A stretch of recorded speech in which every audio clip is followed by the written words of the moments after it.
Here we go.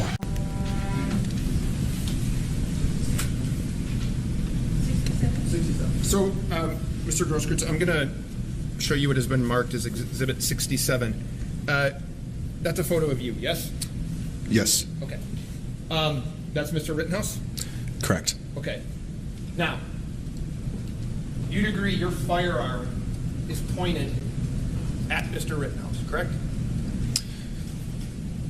Yes. Okay. And once your firearm is pointed at Mr. Rittenhouse, that's when he fires his gun. Yes? No. What the fuck?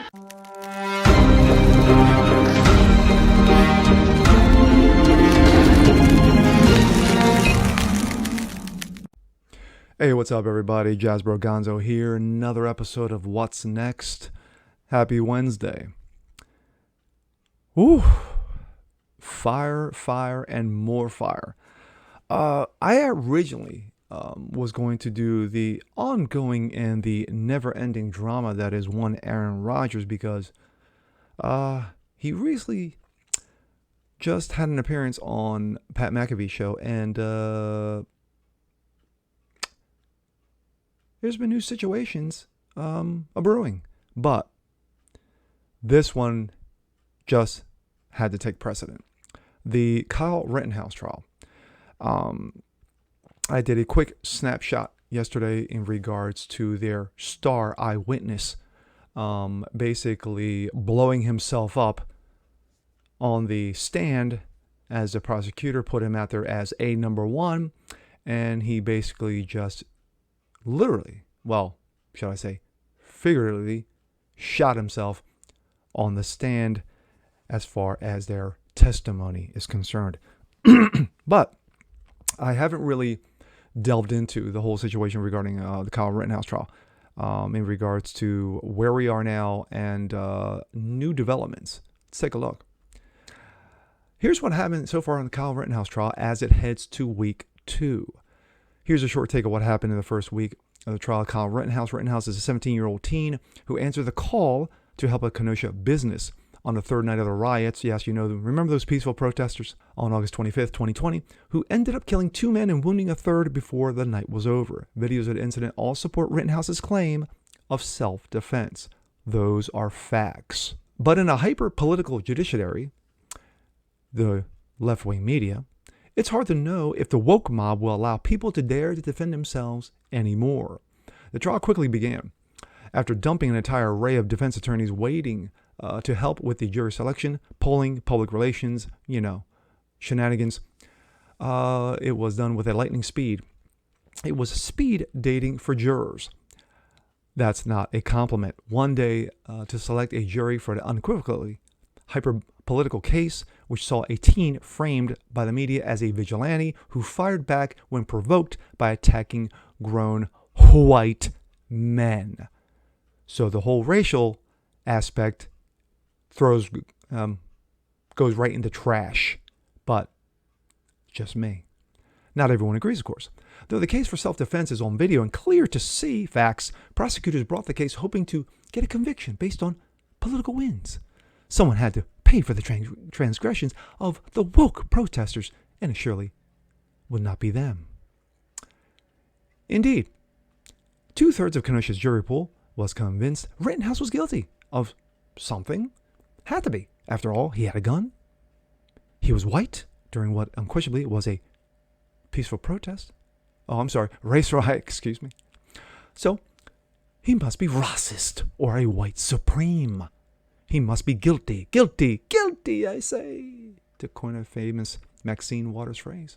Don't laugh. That's the logic that's governed at the time, still governs the mob today. Rittenhouse was accused of 6 serious counts and 1 offense of breaking curfew. 11 o'clock. Like thousands of rioters out there hurting people, breaking things, setting fires, looting, shooting cops. All those things. Before I go over the highlights of the trial so far, let's go back in time to what was going on in Kenosha before Kyle Rittenhouse shot and killed 2 men and wounded a third. On Monday, August 23rd, 2020, riots erupted over Jacob Blake's shooting at the hands of Kenosha police officers. outrage, no matter how tethered to reality, dovetailed with the death of one St. George Kirby. Weeks before, the downtown erupted into flames, National Guard was called in, 8 p.m. curfew was supposedly enforced. Attorney Benjamin Crump, who had made millions of dollars grifting off of payoffs from cities over police shootings, race baiting, learning from the master himself, what was his name? Yes, Al Charlatan, waded into the Blake shooting. Kenosha's damage from arsonists and looters mere days reached the equivalent of 3 years of typical fire damage. Business owners were on their own. The Danish Brotherhood was reduced to char bricks. More than 40 businesses were destroyed in the melee. One business owner watched as a live stream of his business being looted. It was a free-for-all. Burned out holes were the only things left of some businesses. Cars were torched. The Department of Corrections building was burned down to the ground. On night 3 of the riots, a former city councilman says he sent out a call for armed men to keep their businesses safe. Kyle Rittenhouse, his sister's boyfriend, Dominic Blake, and several other men, and at least one woman answered the call. They were deployed to watch only surviving car source business had been destroyed by peaceful protesters, looters, protesters. Arsonists had destroyed the businesses 2 other locations, causing an estimated $2 million in damage, according to testimony. Dominic Blake was first, in my mind, saddest prosecution witness. Simply listening to his testimony, I thought that this young man would make a great cop or soldier one day. Black, I said Blake, I apologize, answered crisply and didn't equivocate. But in fact, Black had been a very good chance ruined that night. Black stored the S&W M&P rifle, his dad's gun safe, at their home in Kenosha because the 17-year-old was too young to buy and possess it. Black testified for the state in hopes in which getting a lighter sentence for the gun offense, which, surprise, was being prosecuted by the same deputy DA in the Rittenhouse case. What are the odds? This is just one of the cautionary tales in the Kyle Rittenhouse saga, but it won't be the only one. The DA's office tipped its hand with a hope for Kyle is a teenage vigilante narrative, with the prosecution's second chair, Assistant District Attorney Jim Krause, told the judge they would depict the second man, Rittenhouse, shot as a hero. But neither facts nor witnesses back this up. Anthony Huber, the second man who was shot by Rittenhouse, joined the mob and followed Rittenhouse, bashing him in the head with a skateboard as Rittenhouse laid on the ground, according to video, facts. When Huber grabbed Rittenhouse's gun after the attack, Rittenhouse shot him in self-defense, and he was killed. The prosecution hopes to sell the idea that Huber was a hero because he believed Rittenhouse was an active shooter. But that's not actually how any of this works. According to Andrew Branca, a use of force expert and defense attorney, it doesn't matter what Huber had in his head. It actually matters what the guy who'd been jumped by the mob, bashed in the head with a skateboard a few times, was about to lose his gun in this maniac thought. He obviously thought he needed to shoot this guy to live. And so it was the first shooting of Joseph Rosenbaum. Rosenbaum chased Rittenhouse and then laid in wait for the teen to run, wherein he chased him and he lunged for his gun. Prosecutors were hoping for the testimony of the Daily Caller video content editor Richie McGinnis to buttress their claim that was, in fact, Rittenhouse who aimed his gun at poor Rosenbaum and shot him in the back. Whoops. McGinnis, who was there and witnessed the shooting, supported the defense's contention that Rosenbaum reached for Rittenhouse's weapon and the teen shot him, discharged 4 bullets, one of which prosecutors say hit the man in the back. Prosecutor Thomas Binger and McGinnis on the stand for about 3 hours, but the essence of the testimony came when the assistant DA asserted, quote, your interpretation of what he was trying to do or he was intending to do, anything among those lines is complete guesswork, isn't it?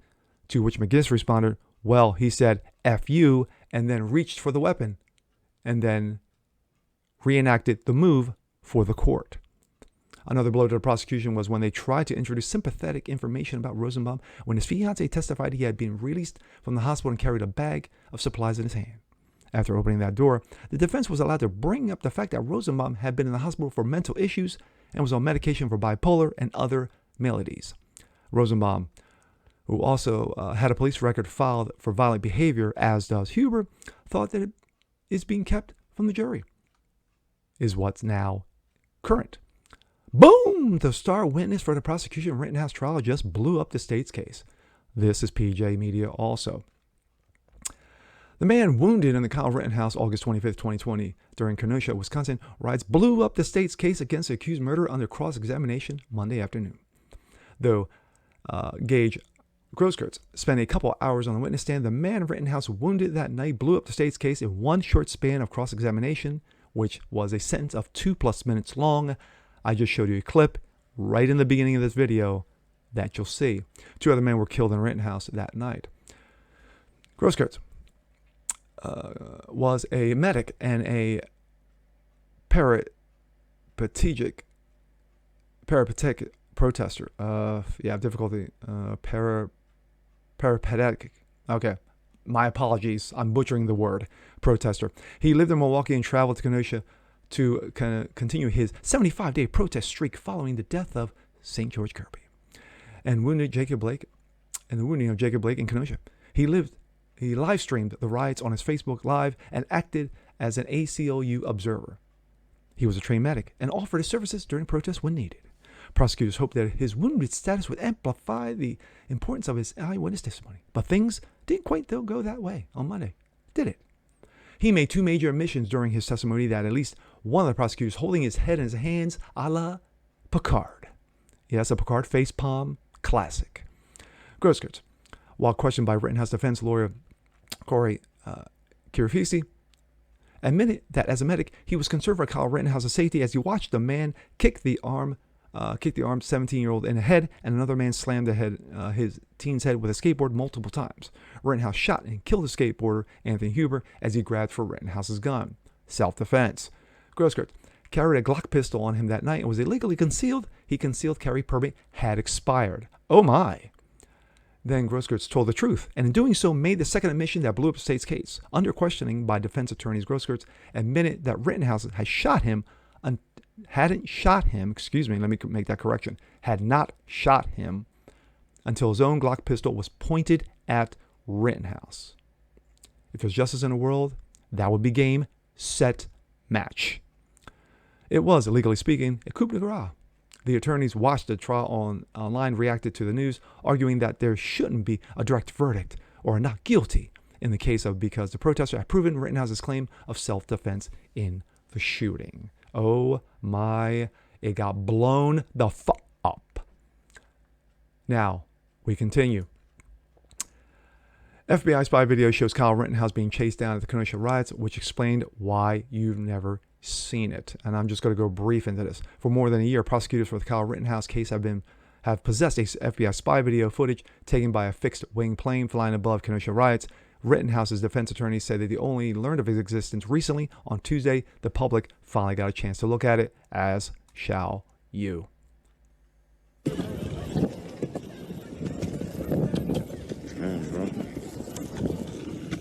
And I'm going to allow to play this in its entirety.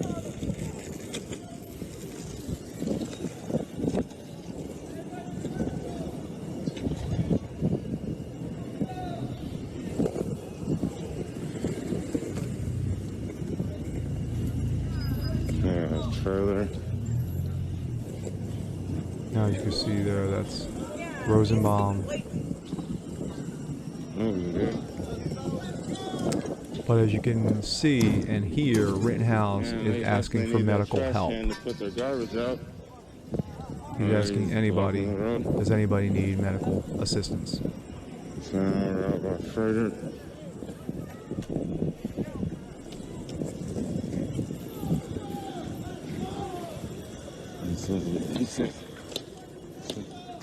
Rittenhouse again. Does anybody need medical help? I see a large crowd over here smashing the SUVs. I think.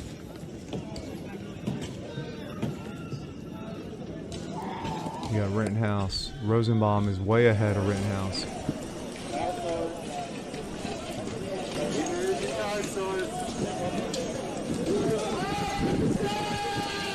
Here comes Rittenhouse.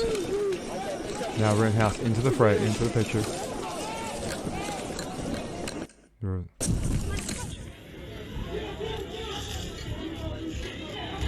Okay, that's because you won't do shit, MFer. Rosenbaum says F you. Shots ring out. Now we're going to jump to this. Someone was caught taking secret video of Rittenhouse jury following threat. Police caught an unidentified person taking video of the jury in the Kyle Rittenhouse case just days after a friend of George Kirby threatened to do just that on social media. Before the trial got underway, on the sixth day of testimony, a police lieutenant reported to the judge that someone had been caught recording images of the jury as they arrived at the pickup point where the police transport jurors to the Kenosha County Courthouse. According to the judge, the police officer made the individual erase the video on their cell phone, but it's not clear if the person was banned from the courthouse, according to the judge. Judge Bruce Schroeder said if it happened again, the officers should confiscate the camera equipment. I would have done that right then and right there. Period. End of story. I would have confiscated that dude's camera phone right there.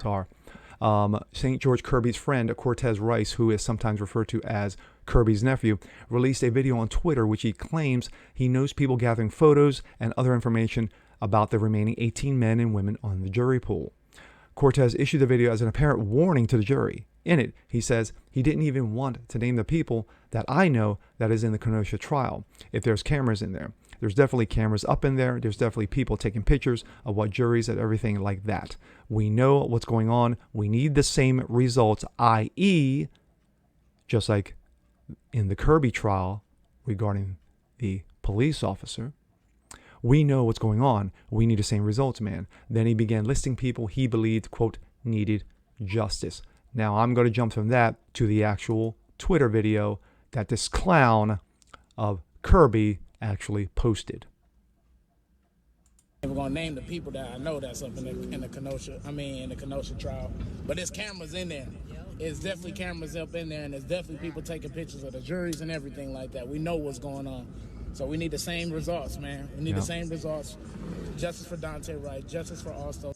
I ain't even gonna name them. My thoughts. As we just saw in this last clip to crystallize everything that's been going on here, the nonsense, the shenanigans, the political correctness that is being thrown out there. You had the media who basically threw Kyle Rittenhouse under the bus from the very get-go, calling him a Whooite-Supreme, including one Joe Dementia. They call this guy the worst thing since Hitler, basically, until they saw the video. Once the video came out and they saw Kyle was defending himself, yeah, they all shut the fuck up. All of them. Not one of them, since this trial began and since the videos have shown Kyle Rittenhouse clearly in self-defense mode, no apologies. Why? Why am I not surprised? But in this newest situation with this clown Cortez, of the vaunted St. George Kirby, this guy, for him to be putting out threats, and he did, basically threatening the 18 members left on the jury pool, saying, I know who you are, I know people who know you are, basically saying we will dox you, and worse situations could occur, God forbid. But he said he wanted the same thing to happen, just like the police officer. He wanted to make sure that this kid, Kyle Rittenhouse, who's no longer a kid, young adult, who basically defended himself under the Constitution, who wanted to help out, who you can see in the FBI video clearly stated, does anyone need medical help, several times during the video, and then those that he shot were out to get him. This guy puts out death threats, basically putting out death threats against these people, and that's sad to say. And that's very sad to say, but this is a state of affairs. And I guarantee you that everyone in the left-wing media agrees with this Cortez clown. I guarantee you they do. And the correct decision, the just decision, is to just end this case right now. If I'm the defense, I say, hey, here's the prosecution case. This is what they did. Yeah. Do we need to add any more? Free Kyle Rittenhouse. And with that being said, I'm Jasper Gonzo. This is What's Next. And once again, I do apologize for the long form video, but I just want to make sure I got everything out in its context. I want to see more just like this. Please leave a comment below, like it, share it, subscribe to it, and we'll see you guys next time. Peace.